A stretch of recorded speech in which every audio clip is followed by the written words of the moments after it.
Opinion. Businessman Opinion.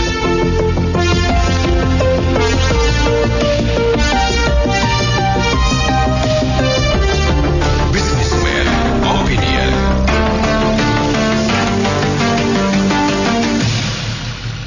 Baik mitra bisnis, kami buka kembali Businessman Opinion yang perdana untuk hari ini ya.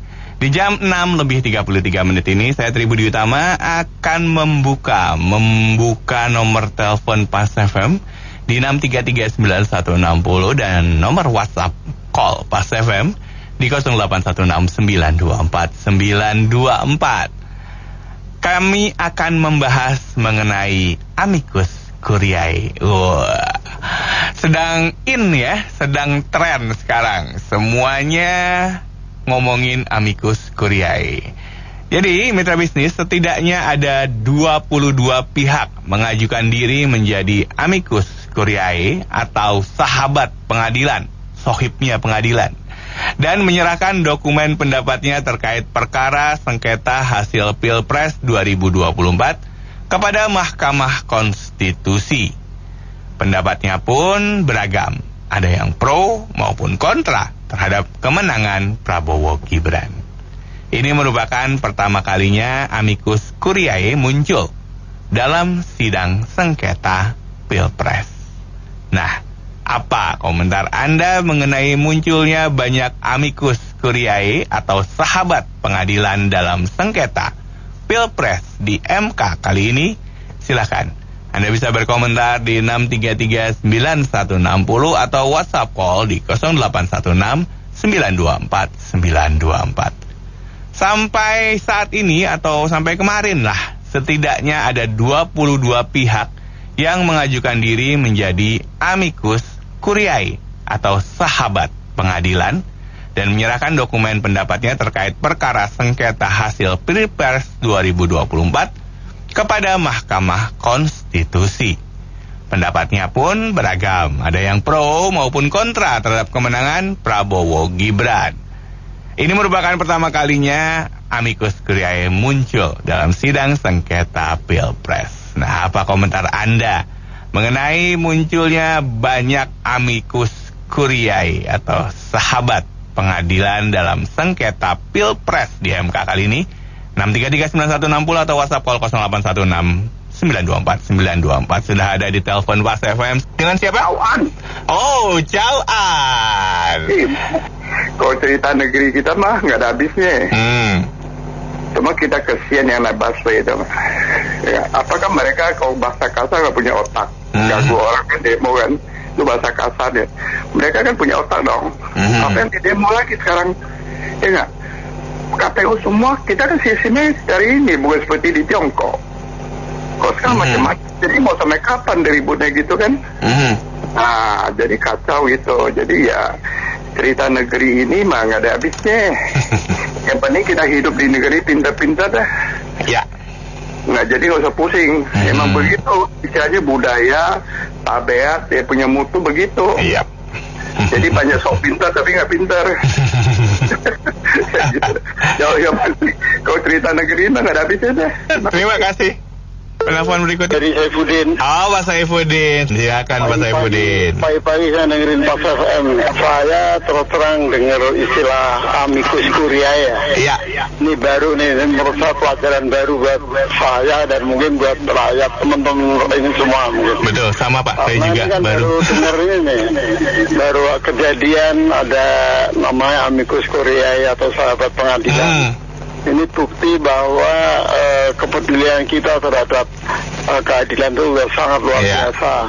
Apalagi disponsori oleh tokoh kita Ibu Megawati, kemudian disusul dengan para aktivis dari kampus dan macam-macam.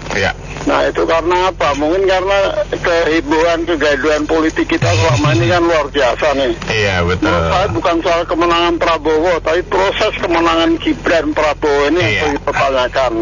Kalau hitung-hitungan menang ya udah itu udah nggak masalah, mungkin rakyat juga terima. Tapi yang masih dalam pertanyaan prosesnya. Bagaimana orang nggak pernah kampanye bisa menang, bagaimana bansos berkeliaran kemana-mana. Jadi ini menurut saya pelajaran yang sangat bagus buat kita semuanya. Iya. Jadi kita lihat aja nanti hasilnya gimana. Iya. Apapun hasilnya ya kita harus terima lah. Terima kasih. Baik, terima kasih Pak Saifuddin. Ada lagi dengan siapa Pak? Nah, Bapak Rudi, Jakarta. Pak Rudi, silakan Pak. Kalau menurut saya sih gini ya, kalau itu kan memang saya baru dengar istilah itu ya. Iya. Kalau menurut saya sih, kalau memang mau istilahnya, itu kan seperti kayak bersaksi ya di sana ya, di MK ya. Harusnya dimulai dari awal ya, bukannya akhir-akhir apa mungkin memutuskan ya. Jadi istilahnya lebih fair ya. Jadi jangan sampai cuma kesannya kok kayak politiknya itu apa ya dipaksain dulu Pak. Kalau aku melihat itu gitu loh. Jadi kalau memang mau dimulai seharusnya dimulai dari awal gitu, jangan jadi saksi atau apa gitu loh. Bukan mungkin mereka melihat mungkin kemenangan mereka mungkin istilahnya jadi mungkin terbatas ya, jadi akhirnya mengajukan diri ya istilahnya gitu. Kalau saya melihat ini lebih ke politiknya ya dibandingkan istilahnya yang mau diungkapkan juga gitu, karena selama ini kan sudah terbukti ya istilahnya hal-hal yang mungkin yang salahkan tim 02 itu kan itu semua terbantahkan semua dan tidak ada istilahnya bukti yang jelas konkret gitu loh. Kalau menurut saya jadi kan istilah kalau menurut saya sih mendingan untuk apapun keputusannya itu tetap kita harus saling itu ya menghargai semua, menghormati keputusan MK dan betul-betul kita kedepannya gimana caranya untuk Indonesia lebih maju lagi gitu loh dengan pemimpin yang baru. Itu aja sih menurut. Terima kasih. Oke, sudah ada lagi telepon di Pas FM. Dengan siapa? Saya Sander. Pak Sander, silahkan Pak Sander. Iya, nih saya kira kamu lagi ngajarin biologi, Homo sapien, Homo erectus, apa bahasanya aneh banget, gue bingung baru denger. Lumayan Pak, dapat kata-kata baru bahasa Latin. Iya, bahasa Latin, bingung ya. Yang kayak gini kan saya bilang sih ya, itu kan orang pinter ketemu orang pinter lah ya. Kayak Hotman Paris lawannya yang dari Mahfud MD sini ya. Profesor lawan profesor lah, kita yang awam, diem aja, yang penting jaga emosi, jaga ketenangan. Kita di sini demokrasi kita diuji nih. Menang jangan ribut, kalah jangan ribut, menang jangan jumawa, gitu aja. Nah, nanti kan jangan juga bawa masa nih, dengarnya kan nanti kan mau demo nih, bawa berapa banyak orang. Betul, gitu. Hari ini rencananya. Nah, kita harusnya pakai otak bukan pakai otot. Nah, dari sinilah kita bisa belajar. Sekalian lagi belajar lagi bahasa Latin. Terima kasih Pak Trin. Terima kasih Pak Sanders. Pak Teddy. Ya, silakan Pak. Menurut saya sih ini ada upaya dari masing-masing pihak ya. Kayak misalnya kan ada beberapa kasus keputusan hakim itu bisa dipengaruhi karena masanya banyak gitu kan, mereka akhirnya ikutin keinginan massa ya. Sekarang kan dari 02 juga hari ini juga mau mempengaruhi juga. Betul. Gitu loh. Jadi masing-masing ada cara-cara sendiri. Tapi maksud saya ini dramanya kepanjangan nih. Jadi maksud saya daripada kita saling berantem satu sama lain gitu kan, coba kita kasih hakimnya inilah yang memutuskan gitu loh. Kita harus percayalah gitu loh kan. Saya rasa hakimnya pinter-pinter yang ngajuin pertanyaan waktu itu. Wah, ke menteri-menterinya itu benar-benar susah itu jawabnya. Dan kalau misalnya memang udah diputuskan dan memang tidak ada cukup bukti ya kita harus terima. Tapi jangan pakai cara-cara begini lah. Kita kayak berantem lawan diri kita sendiri. Kalau mau ke Papua tuh sana tuh.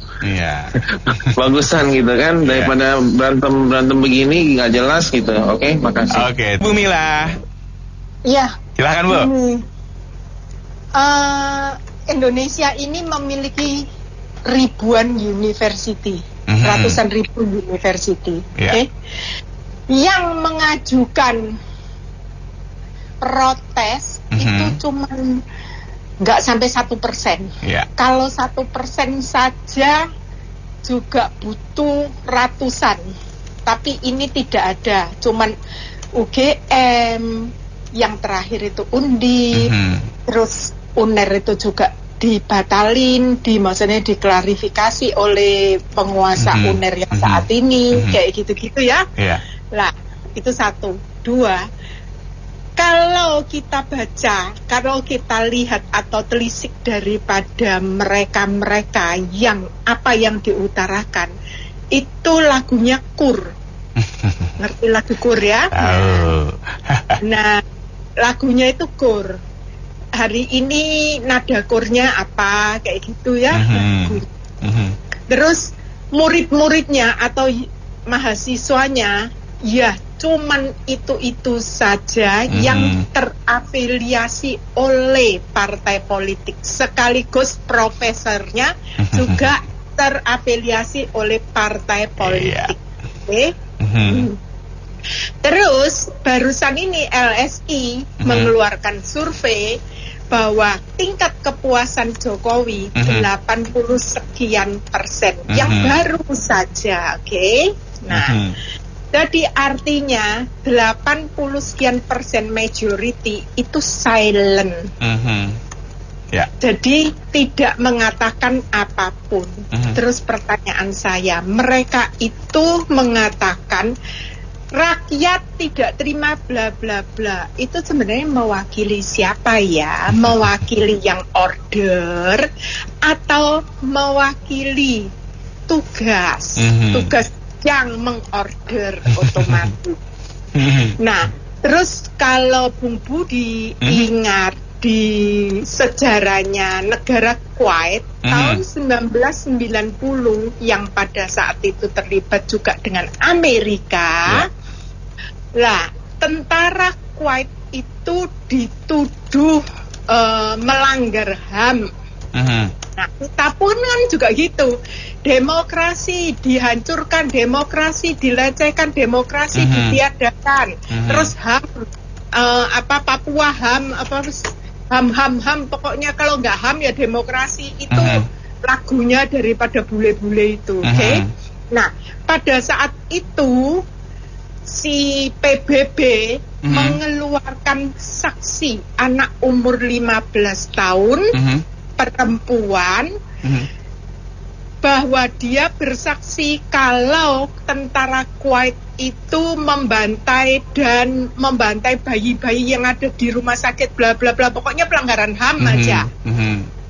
Nah, setelah sekian lama ternyata orang bule sendiri yang membuktikan bahwa Amerika setelah bertindak dan menghancurkan Kuwait dan memusuhi Kuwait itu ternyata salah, tidak ada pelanggaran HAM. Kenapa? Karena yang bersaksi adalah anak daripada orang Kuwait yang menjadi dubes di Amerika. Sama halnya seperti kita di dalam pemilihan presiden. Padahal pemilihan caleg itu pun banyak banget yang curang itu banyak banget gitu ya, sampai males ngomongnya. Tapi yang diramein kan presiden. Kenapa? Karena presiden inilah yang dibutuhkan oleh para pengorder untuk menggagalkan hilirisasi dan menggagalkan IKN. Kenapa IKN digagalkan? Karena IKN itu banyak sumber mineralnya di IKN. Masih ingat yang lalu ada dana moneter, bukan INF ya, tapi ada kayak software fund gitu ya, datang ke Indonesia. Terus dia ngomong mau mendanai IKN, tapi akhirnya nggak jadi karena tidak diperbolehkan oleh Pak Jokowi untuk barter SDA. Jadi nggak usah heran kalau IKN dibangun itu dihalang-halangi terus karena di situ kaya. Jadi nantinya itu banyak orang-orang yang ada di sana yang awalnya tidak bekerja atau miskin, jadinya memiliki mata pencaharian karena kekayaan sumber daya kita mau nggak mau terkelola. Terus yang baru ini juga ada capresnya, ada capres yang kalah mengatakan kepada Reuters bahwa ini demokrasi bla bla bla, pemilu curang bla bla bla, kayak gitu kepada Reuters. Dan tim suksesnya melaporkan Indonesia kepada PBB. Jadi di sini Pak Budi bisa narik kesimpulan ya, sebenarnya Indonesia ini mau diapain gitu udah tahu ya. Coba Pak Budi itu miskin, saya sih nggak bingung karena Pak Budi kaya makanya jelas. Amin, kasih Bu Mila. Oke, sudah ada lagi yang masuk di line-line-nya Pas FM. Pak William, silakan Pak. Saya sih baru tahu istilah Aceh ya, amikus. Iya, Aceh. Iya. Ya, itu bagus. Itu untuk pelajaran pendidikan hukum lah ya. Bahwa semua harus diselesaikan lewat jalur hukum, itu benar. Jangan ada demo, jangan ada ketemuan atau apa ya, itu bagus. Cuma saya terus terang waktu pemilu kemarin memilih Pak Ganjar. Saya lihat dialah yang paling bijak orangnya. Baiklah kalau di mata saya lah ya gitu ya. Tidak, kalau saya lihat yang dua itu kan agak radikal kalau saya lihat ya, gitu ya. Itu pendapat saya pribadi. Tapi begitu melihat bahwa memang hasilnya Pak Prabowo dan Gibran yang menang, walaupun saya bukan pemilih mereka, harusnya yang kalah ini memang udah harus siap kalah gitu. Saran saya ya, itu harus siap kalah dari awal. Jadi bukan siap menang aja, tapi siap kalah. Jadi jangan sampai pergantian kepemimpinan ini terganggu ya. Saya sih serem banget ya kalau MK sampai membatalkan kemenangan Prabowo. Walaupun saya bukan pemilih dia, itu bisa kacau, negara ini bisa kacau. Dan itu nggak mungkin rakyat itu dari yang pemilih Prabowo itu memang dipaksa atau apa. Saya juga nggak ada yang maksa, saya milih Pak Ganjar. Nggak ada yang maksa harus milih Prabowo itu ya kan. Tapi pada kenyataannya memang Prabowo yang menang, ya kita harus terimalah itu. Juga untuk Pak Anies juga sama ya. Itu di Aceh dan di Sumatera Barat dia menang ya kan itu. Memang kenyataannya seperti itu gitu. Secara nasional dia kalah, ya kenyataan seperti itu gitu. Saya rasa jangan terlalu digugat-gugat lagi lah gitu. Harus siap kalah lah itu. Makasih. Oke, terima kasih. Sudah ada lagi di WhatsApp call dengan siapa? Pak Yan Wijaya. Kok persis banget dengan nomor 2 tadi itu Bapak, itu nomor 2. Persis banget. Saya tuh memilih nomor 3. Nomor 3, habis itu kalah. Tapi saya tuh berkomitmennya begini, siapapun juga menang nanti saya akan dukung. Begitu, walaupun pilihan saya bukan orang pilihan itu gitu ya. Nggak usah terlalu ini diinikan, dituntut ini itu gitu. Betul katanya Bapak nomor 2 tadi, kalau ini sampai dibatalkan, ya kayak apa? Di Indonesia baru bawa kemana? Kayak begitu. Saya juga di sini sebenarnya tadinya saya agak ragu-ragu ya, memilih nomor 3 itu tadinya itu full, tapi itu terakhir itu 70% saya akhirnya saya itu dipulin lagi ya nomor 3 aja lah gitu. Tapi melihat nomor 2 tuh menang, ya sudahlah saya tuh ini dukung. Begitu aja. Oke. Ya Pak ya. Terima kasih Pak Hendros. Silakan Pak. Silakan Pak. Kalau menurut saya sih hakim-hakim MK juga punya hak untuk tidak mempedulikan. Mempedulikan betul. Karena itu yang diramaikan terakhir ini ya itu cuma pendapat. Hakim punya pendapat sendiri dan dia sudah memutuskan atau sudah menimbang-nimbang dari jauh hari, dari A sampai Z-nya, ya boleh-boleh aja, silakan aja. Tapi hakim ya ngapain ya, itu orang-orang yang ini aja, yang istilahnya nggak berkepentingan ataupun nggak kompeten ikutan ya. Buat apa diikutin, betul nggak? Jadi ya tinggal menunggu pelantikan 02. Terima kasih. Baik, terima kasih Pak Hendro. Pak Osman, silakan Pak. Ya begini, ini banyak pendapat ya. Iya. Kayak di show aja itu lihat ya. Ini show besar sebenarnya ya. Iya. Kalau kita mau jujur ya, asal muasalnya ya MK 90 itu. Iya, betul. Ya, ketika satu pihak tidak mementingkan etika, kemudian sekarang disuruh ikutin jalur hukum. MK ya urusan ini aja. Dan namanya hakim itu bisa memutuskan apa aja. Berdasarkan konsiensnya dia, hati nuraninya. Mau bawa kemana arah bangsa ini. Itu intinya. Ini nggak peduli siapa yang menang, siapa yang kalah. Tapi yang penting adalah itu bangsa ini harus belajar. Nggak boleh bermain-main dengan etika ya. Kecuali kita mau merusak generasi muda. Itu intinya.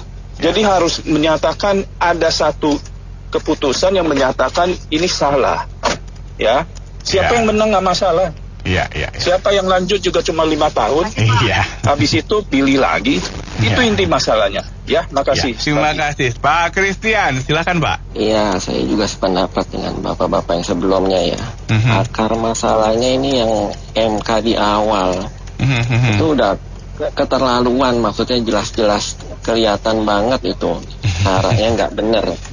Tapi masih tetap dipaksakan. Padahal saya yakin, walaupun Prabowo tidak dengan Gibran, dia tetap menang. Cuman ya ini caranya ya keterlaluan. Sampai harus mengorbankan lembaga independen negara seperti MK. Mentang-mentang ada kerabat kan. Jadi kalau misalkan ada orang dengan polosnya ngomong, itu kan keputusan bukan oleh satu hakim MK, tapi ada kolektif. Kenapa hakim yang lain juga memutuskan, tapi yang disalahin cuman yang kerabatnya istana. Ya sekarang saya tanya balik, kalau kita bekerja di satu instansi ya, lalu rekan kerja kita ada statusnya anak bos atau anak komisaris, kira-kira kita berani nggak menentang keputusan dia? Nggak berani. Dia cari aman aja. Iya, cari aman aja kan, kita ngikut aja udah. Walaupun statusnya sejajar atau selevel gitu ya. Tapi karena satunya anak komisaris ya kita mana berani. Ya itu makanya jangan terlalu polos jadi orang. Jadi walaupun kolektif tapi kan satunya itu statusnya berbeda. Dia kerabat istana. Nah jadi kalau misalkan sekarang jadi rame ya emang udah wajar kan menurut saya. Karena status di awalnya aja udah nggak benar ya kan. Kalau dari kita ngelihat apa ya, kalau dalam satu kompetisi orang itu bela-belain curang lah atau pakai cara nggak benar, itu diproses di tahap akhir. Artinya dia udah mengeluarkan usaha di tahap awal dan di tengah-tengahnya dia nggak rela nih di tahap akhir kalah. Makanya dengan segala cara dia melakukan apapun untuk menang. Tapi ini anehnya di tahap awal dia udah nggak benar prosesnya. Dari awal. Nah itu makanya. Artinya kan di akhirnya dia udah punya satu senjata atau satu keyakinan bahwa ini pasti gol walaupun awalnya nggak benar. Jadi ya itu aja sih dari saya. Emang harus dikritisi momen kayak gini. Itu aja, terima kasih. Baik, terima kasih Pak Henry. Iya, saya kembali lagi berpacu dengan amikus. Iya, amikus. Si Bakwan mau ngajukan, si ini mau mengajukan, si itu mau mengajukan. Satu sama lain saling minta belas kasihan. Ya kembali lagi saya bilang, kedaulatan di tangan rakyat sedang dipermainkan dengan segelintir manusia. Karena demokrasi di Indonesia ini kedaulatan di tangan rakyat, bukan kedaulatan segelintir manusia yang bisa om senang om bayar. Jadi kembali lagi kita tunggu keputusan mahkamah kita yang tertinggi di Indonesia yang untuk kedaulatan rakyat ini yang sedang dipermainkan segelintir manusia ini. Karena ini ke depan ini kita harus lebih maju. Jangan dari tahun ke tahun kita dipermainkan terus kedaulatan rakyat ini. Jadi kita tunggu keputusan Mahkamah Konstitusi kita, karena hakim-hakim kita ini sudah tidak terkontaminasi lagi lah. Yang sudah terkontaminasi itu sudah digusur-gusurin lah. Mudah-mudahan kedaulatan di tangan rakyat dan fundamental keputusan MK itu akan ditunggu rakyat dan akan rakyat menerima apapun dengan keputusan yang baik dan benar dan dipertimbangkan dan mengingat segala-galanya. Hakim itu harus menimbang segala-galanya, bukan hanya segelintir manusia. Om senang om bayar. Jadi kita tunggu nanti tanggal berapa itu? 26 ya? 26 tanggal 22 Pak. 22 kita tunggu saja keputusan itu dengan para wakil-wakil Tuhan kita ini. Kedaulatan di tangan rakyat Belanda ini sudah menunggu keputusan mereka yang dipermainkan karena mereka yang menggaji rakyatnya, tapi mereka bersenang-senang di atas kesusahan rakyatnya. Begitu saja. Makasih. Assalamualaikum. Waalaikumsalam. Terima kasih Pak Hendy. Pak Pranatas di WhatsApp call. Itu kalau kita ngelihat survei kepuasan rakyat terhadap Pak Jokowi. Presiden Jokowi itu masih di atas 75 ya. Itu artinya rakyat kita masih menghormati Pak Jokowi lah. Ya. Tapi permasalahan yang sekarang timbul kalau menurut saya ya, belum tentu benar ya. Menurut saya karena Mas Gibran ini muda. Umurnya masih muda. Ini inti permasalahan kesan. Karena kebudayaan di Indonesia kan menghormati yang lebih tua. Itu masalahnya di sana sebetulnya. Bukan diukur dengan kemampuan. Nah ini kalau katakan ya guyon ya, kalau Pak Jansen jadi wakilnya Prabowo mungkin tenang ya. Amin. Terima kasih. Terima kasih Pak Pranata. Pak Wandi di WhatsApp call, silakan Pak. Selamat pagi. Iya, silakan. Ini Gibran harus ditendang ini. Karena dia menyusupkan pasal 90. Itu ibu yang tadi tuh dalang atau lakon? Dalang kali itu ngomongnya kayak gitu. Dia ngerti tentang politik. Ini kayaknya sih opsi keempat ini yang bisa. Kalau bisa jadi begini, Prabowo tetap jadi presiden, Gibran dan ditendang, Prabowo pilih 2 orang antara Ganjar dengan Anies. Itu bagaimana? Nah kalau mamanya saya perkirakan sih ya, kalau mamanya terjadi, Ganjar yang dipilih karena Ganjar punya pasukan di parlemen. Karena dia ada 10 anggota DPR. Kalau Anies kan nggak punya. Dengan Nasdem sedikit. Ini betul. Permainan politiknya begitu, hitung-hitungannya. Karena apa tuh? Prabowo pengen dia itu nggak diganggu-ganggu jadi presiden. Nah itu. Ya. Oke, Pak Wandi, terima kasih. Bu Teti, silakan Ibu. Menurut saya, karena konflik of interest-nya itu, nepotismenya itu terlihat nyata dan parah gitu ya, terutama dalam memutuskan Gibran sebagai cawapres yang diputuskan oleh MK, bahkan setelah KPU menerima pencalonan Gibran. Jadi ya, mungkin yang terbaik ya Pak Jokowi itu minta maaf atau gimana. Tapi saya tidak setuju kalau Pak Jokowi dimaskulkan gitu. Walau dia salah, tapi dia sudah banyak berkontribusi untuk NKRI. Cukup minta maaf begitu ya Bu Teti. Mungkin karena kondisi saat ini itu ribut mulu, hasil MK ada dengan kata-kata yang bijaksana sehingga tidak menimbulkan perang saudara gitu. Ya. Terima kasih ya. Terima kasih Bu Teti. Pak Arman sekarang. Saya mau nggak setuju dengan ibu yang barusan itu bilang Jokowi salah gitu ya. Kita nggak bisa menjudge, yang mengatakan salah itu mestinya pengadilan. Kita nggak punya wewenang mengatakan bahwa Jokowi itu salah. Salahnya apa? Itu dalam putusan itu harus ada putusan pengadilan baru kita bilang Pak Jokowi salah. Jadi harus hati-hati kasih komentar, jangan asal nuduh Pak Jokowi salah. Pak Jokowi salahnya apa? Itu harus dibuktikan di pengadilan dan atas dasar putusan pengadilan lah kita bilang dia salah. Nah, masalah pelanggaran katanya tadi apa itu namanya udah jelas itunya, udah jelas, udah kelihatan apa itu namanya nepotisme, ada KKN nepotismenya. Kelihatannya di mana, Bu? Ya, coba dijelaskan, jangan pengetahuan kita akan satu hal itu jangan separuh-separuh, jangan harus menyeluruh. Itu nepotisme itu jangan kelihatan, ya. Kalau kelihatan agak susah kita. Ya, harus dibuktikan. Lagi-lagi ke pembuktian. Terima kasih. Ya, terima kasih Pak Arman. Pak Petrus, ya silakan. Jadi kalau menurut saya apapun yang terjadi di MK, kita harus hargai MK ya, untuk putusan adil ya.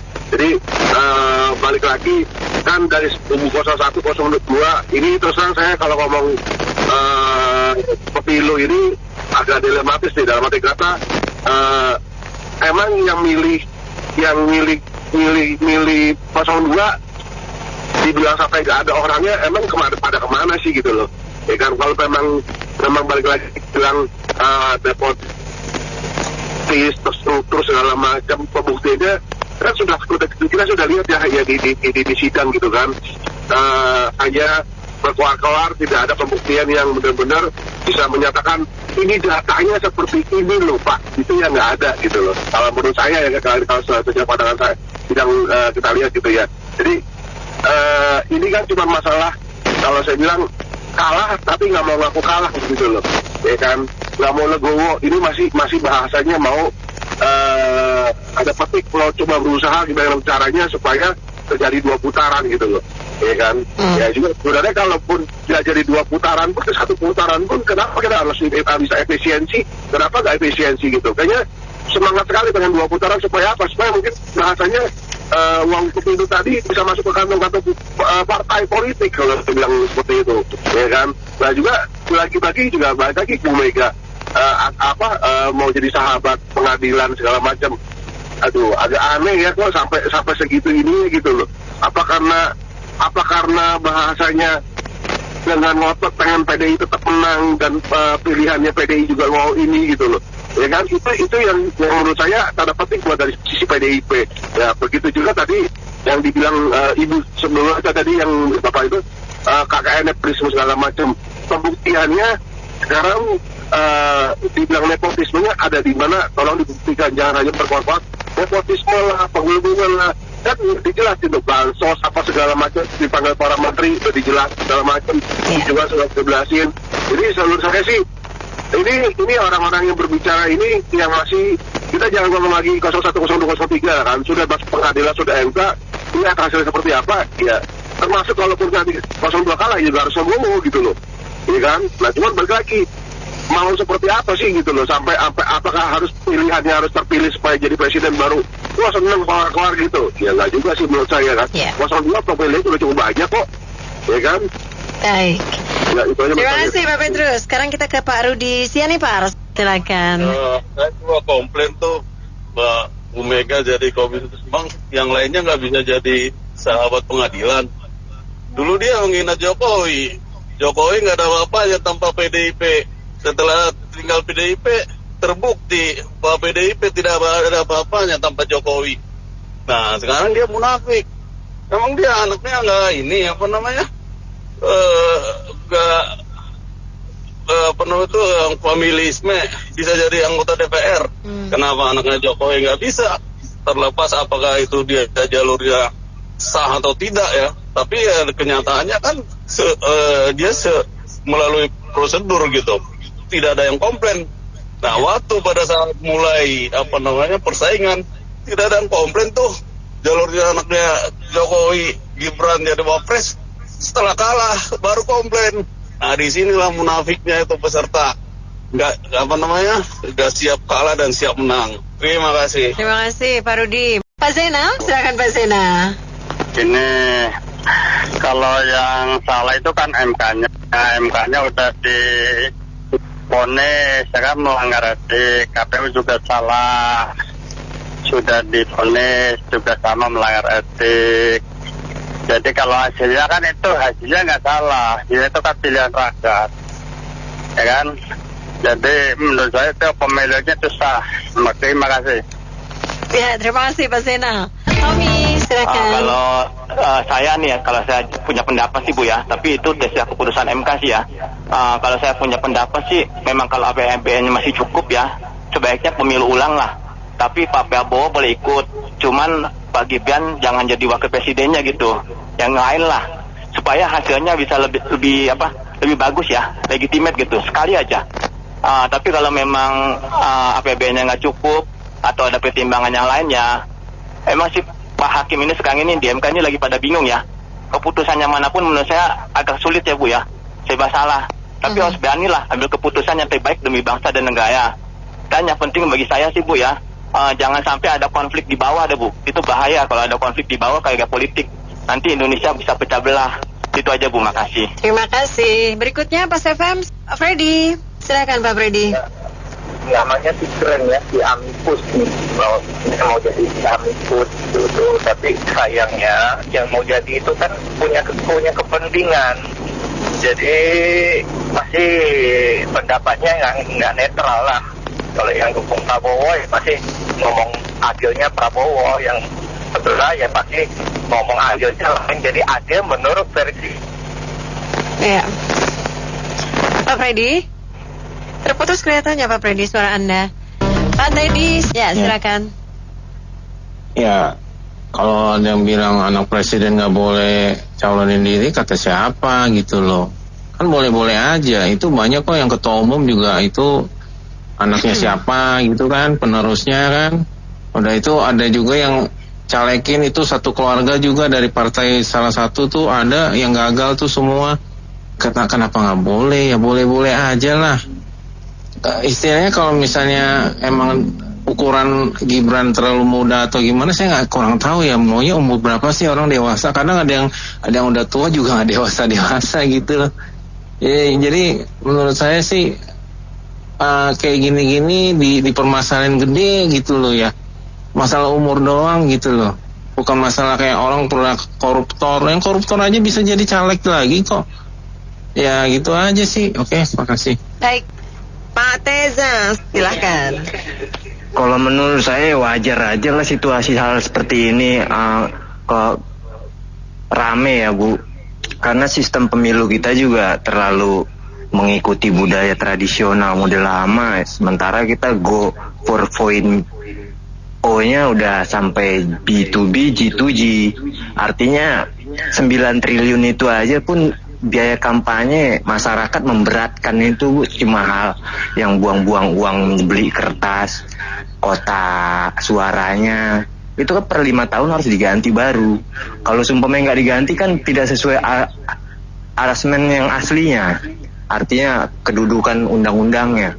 Tapi sementara MK dan segala pucuk pimpinan tertingginya harus kan merevolusi bagaimana 9.000 triliun itu nggak terbuang cuma-cuma. Artinya malah 9.000 triliun itu bisa menjadi biaya tambahan untuk pembangunan administrasi gedung pemerintah Indonesia itu sendiri. Seperti saya kasih contoh, kalau pakai TAP aja orang memilih apapun sekarang nggak peduli Bu, mau PDI, mau Golkar, mau PKS. Artinya jujur, terbuka, adil itulah sebenar-benarnya suara demokrasi. Bukan jujur, terbuka, adil, rahasia. Dengan bilik suara itu sendiri itu udah mencoreng harga demokrasi itu sendiri Bu. Jadi saya harap ya ribut-ribut aja sekalian semuanya Bu. Karena memang rakyat juga nggak peduli kalau mereka ribut. Toh untungnya juga buat rakyat nggak ada. Setiap tahun inflasi naik, gaji UMR pun minta dinaikkan 3% cuman. Mungkin begitu Bu, terima kasih. Baik, Ibu Siska, silahkan Ibu. Ya, selamat malam. Malam Ibu, silahkan. Ya, selamat malam Mbak Nina. Selamat malam Ibu sayang, silahkan Ibu. Ya, kalau menurut saya karena dari pertama kalinya sudah salah ya, jadinya diperdebatkan. Seharusnya kalau memang dari semenjak pertama awal tidak diperdebatkan, ya kita terima aja apa adanya, memang sudah kenyataannya seperti itu. Jadi dibahas ya akan pernah selesai. Kita kan akan mencoba kalau memang Gibran bukan anak presiden mungkin tidak akan diperdebatkan. Tapi karena dia anak presiden, jadi sampai sekarang banyak sengketa-sengketa yang tidak menyetujui. Kalau menurut saya, dicoba aja selama 5 tahun ke depan, apakah negara Indonesia maju atau tidak. Untuk apa diperdebatkan hingga saat ini hendak pelantikan gitu. Itu aja menurut pendapat saya. Baik, terima kasih. Ya, terima kasih Ibu. Pak Johan. Ya, ini kalau Pak Johan. Saya sebenarnya sebelum Pilpres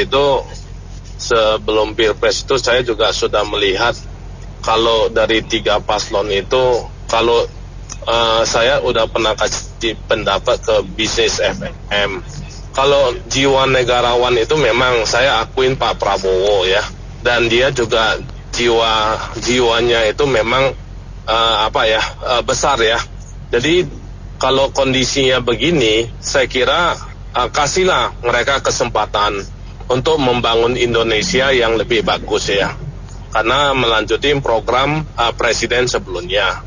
Kalau masalah politik ini memang dari kacamata saya, sebenarnya politik ini bisa yang diasumsikan tidak baik dinilai oleh pihak lawan, belum tentu yang dinilai itu benar. Yang penting Indonesia ini tidak ada 1, 2, 3. Ini adalah Indonesia Raya. Berilah kesempatan ke paslon atau ke pemenang Pilpres. Jadi nggak usah gara-gara maksudnya untuk Indonesia tidak usah banyak intervensi dari luar. Indonesia istilahnya right or wrong is my country. Nggak usah kita menilai itu dari luar itu ikut campur. Indonesia adalah Indonesia. Lupakan negara-negara lain. Oke, Pak Johan, terima kasih. Iya, terima kasih. Pak Alex, selamat malam. Iya, selamat malam, Kak Nena. Iya, silakan. Ya, jadi yang saya mau bilang gini lah, kita sebetulnya kalau bahwa untuk pemilu ini tiba-tiba banyak keluar amicus curiae lah, segala macam habatus hukum, segala macam ini semua tiba-tiba bisa keluar. Kalau misalkan lagi kasus korupsi, nggak ada yang keluar sama sekali begini-begini. Jadi yang saya mau bilang adalah ini simply is just giliran siapa yang berkuasa itu aja. Percayalah semuanya mau 1, 2, 3 itu sebenarnya sama aja sebenarnya. Jadi jangan usah berharap bahwa kalau 1 kita makmur, 3 lebih makmur dan sebagainya, 2 enggak, sama aja. It's only matter of kita cuma berharap bahwa pemimpin kita yang ke depan minimal walaupun mereka istilahnya untuk kepentingan golongan dan koni minimal ada sedikit pembangunan lah untuk rakyat lah, intinya gitu aja sih. Tapi kalau misalkan dibilang ini kurang dan sebagainya, lawang udah dipilih udah begitu, gapnya udah begitu besar, ya udah lah, janganlah diributin lagi, akhirnya malah nanti jadi kacau, banyak demo lagi, nanti jadi perdebatan ini akhirnya melahirkan friksi lagi di masa. Ya, kira-kira gitulah. Oke, terima kasih. Saya Tri Budi Utama.